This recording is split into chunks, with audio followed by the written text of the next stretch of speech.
Jim, we could almost sit here and have coffee and people That's right. would watch. Yeah.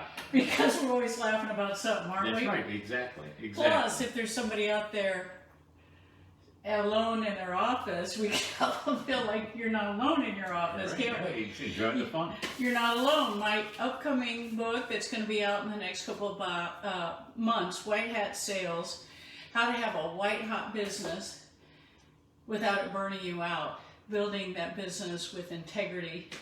And the nice thing, that is just a constant thing we talk about and exude, isn't it? Every day. It's the heart, I think, of the business. It is.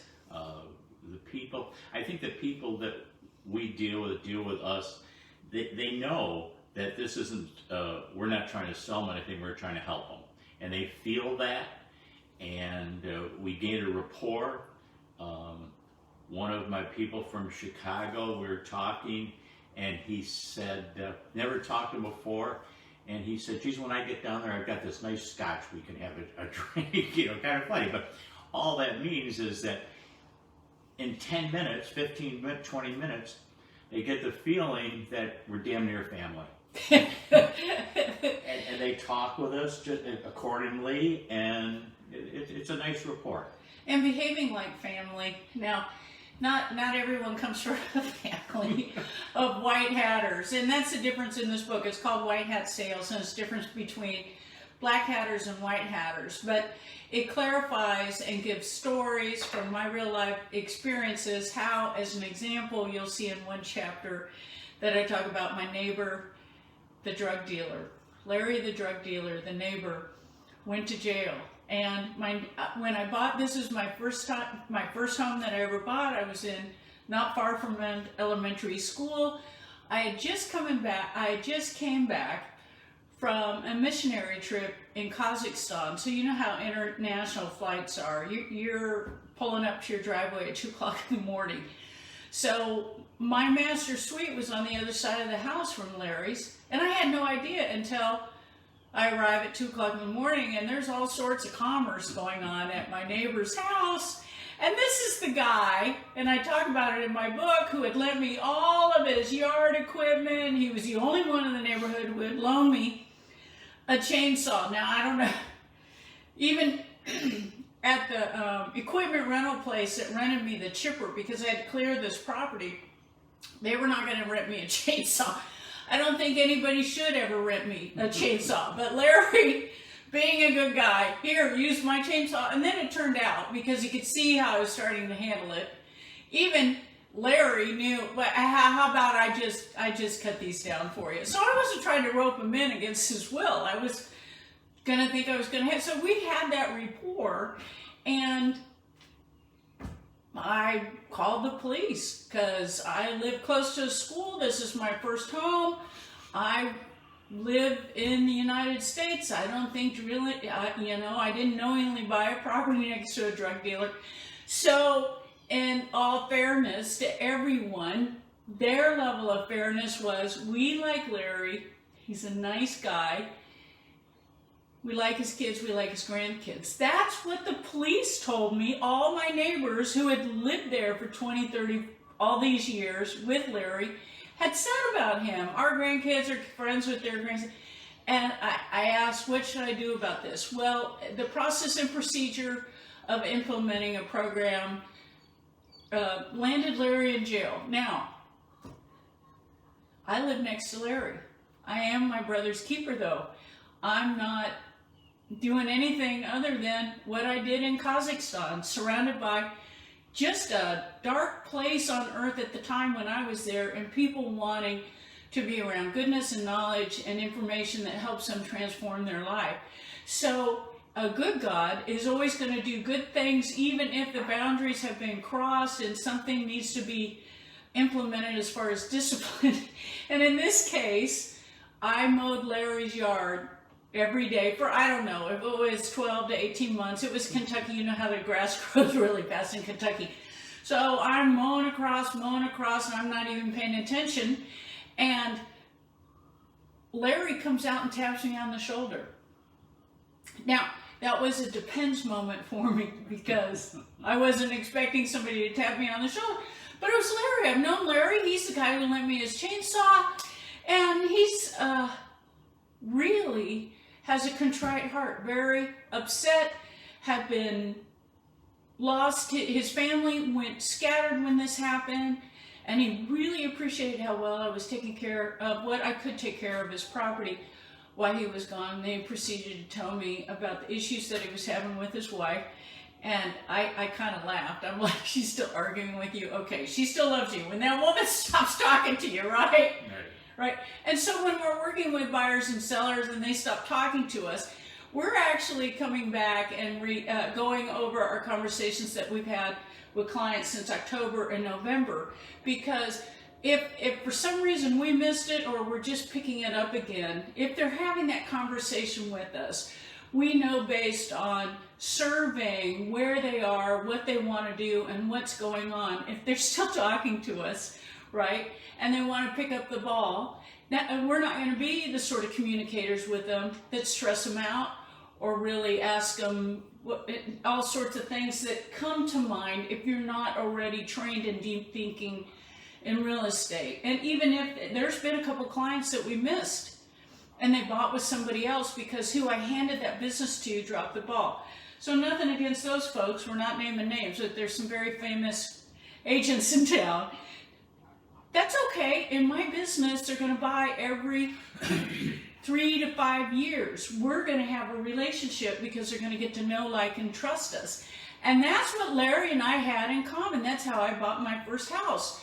I was in a cubicle and I was selling Amway cookware and doing other things, but I noticed that people knew, like, and trusted me, and all the other sales things came out in me that allow me to talk about in such a valuable way. And when I was with Larry and complimenting him on his sales ability, but use it now and translate it to something that is legal, ethical, and most importantly, sustainable. Yeah, his family's very upset about that whole process. And it wasn't sustainable with his sales skills properly focused and directed based on what's in his heart, whether he wanted to sell sports equipment, he was very good with lawn equipment, whether he wanted to sell lawn equipment or be involved with what's going on in a very strong part of our economy right now. Sun Hydraulic is one of our businesses in Sarasota that's doing a lot of hiring. Well, they make those hydraulic mechanisms and all those diggers and excavators. And if you're in Florida, you know we're making room for you in the rest of the world to get here and be involved with the free enterprise. And that's what Larry and I had in common, but he was more of what I would call a black hatter, black hat sales. And there are a lot of black hat salespeople out there where they just want the transaction. And you and I, even with the sales that we missed from November, Right. I'm just right back on the survey. Well, congratulations. I'm very excited about that. Who do you know in your family or friends that wants to move here as well? Because keeping that conversation started, glued together, and we have more team members now to help us stay on top of that and more tools to stay on top of that. And also being aware that in every given industry, there's going to be a cycle. And unfortunately for Larry's cycle, it's like sell something to somebody each week until you get caught. So we're, and then there are a lot of people in Florida that have a real estate license. Like you might be the only person I'm around today. When I go to the grocery store or the bike shop, almost everyone has a real estate license here. Exactly. And you're a card-carrying PGA professional. You have no desire to do a deep dive into anything other than representing the white hat basic conversation at the very beginning. And a lot of people will hang up as soon as they hear, I'm not interested, but you don't. No. It's I don't even know the word. I'm going to say funny, ironic, whatever it is, that I'll speak with people, and I think shortly into the conversation, they'll realize I'm not trying to badger, I'm not trying to push anything.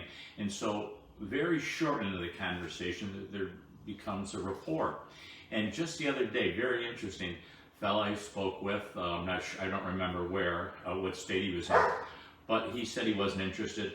And then we started. Oh, by the way, that's called a reflexive response. And if you go to White Hat Sales on Facebook, sorry about that. No, that's okay. It's a reflexive response, which we know is not in their best interest because they want to work with us because of you and what you're about to say. Go ahead. Sure. So he wasn't interested. He didn't do this and he didn't do that. Then come to find out, he already had a place in Florida, but he wasn't happy with it. And he revealed that, and we just went from there. And again, not trying to sell him anything, we were just having a conversation. Well, before it was all over, in maybe a half an hour, not only was he interested in buying a new place, giving Sandra the listing to sell his place, but to get another place for a friend of his that's going to move down here also because they want to be next to each other. So it went in a very short period of time that I'm not interested to a purchase, a sale, and another purchase. Referral business, that's what it's all about. That's in my book as well, too. You're living it with me. And that's the nice thing about having a little bit of coffee with Jim because he's a little bit older than me. He's been there, done that, very successful. And so it's easy to fit right into what we're doing here because real long-term success depends on having the ability to talk to people like this. No question. I've been fortunate. Well, my business, it was sink or swim. I either had to learn how to do that, and it wasn't being taught. I mean, I had to self-learn this or die in the vine. The golf clubs, selling well, the golf just dealing with these high-end people, knowing how to talk to these people, whether it be high-end people or not high-end people, just people. And then doing that, they would you would have their trust to take it to wherever you were going to take it to, and it was a 40-year career. Where was that first golf course? And your son's there now too, right? Or Well, one of those first courses? First was in Rochester, New York, and then Buffalo, New York, and then Massachusetts. My oldest boy is on Cape Cod, and then I spent 27 years in the Berkshires, Western New York, Stockbridge, where Norman Rockwell, James Taylor from Stockbridge to Boston, and a beautiful part of the world. Oh, and your son's there now. And you all were just together. It's, to me, I also said, and I'll wrap this up, all the nice things. It's a testimony of Jim's long-term success because he had a recent wedding in the family. And tell me a little bit about that real quick. Well, I have I have 4 children. It's a wide range, which is another story. But so my son here, who's in financial community, was getting married, and he enlisted his older brother, who's on Cape Cod, to be best man.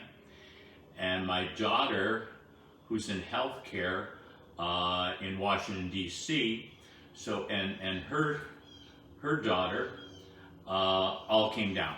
All doing very well. All doing very well. Your kids are doing well, your kids are doing well, Yeah. and it just keeps going from there. I'm so excited about that. To me, that's a testimony of long-term success and long-term wealth because it's a great deal of commerce because you were a professional golf professional that was involved with commerce, but your kids are all good golfers, aren't they? Right, very good. Yeah. And one's at one of the golf courses now. So long term, that is what we're looking to achieve with White Hat Sales. Thank you for coffee with me this morning. We're going to go get on the phone, and we'll talk to you soon. Thank you so much.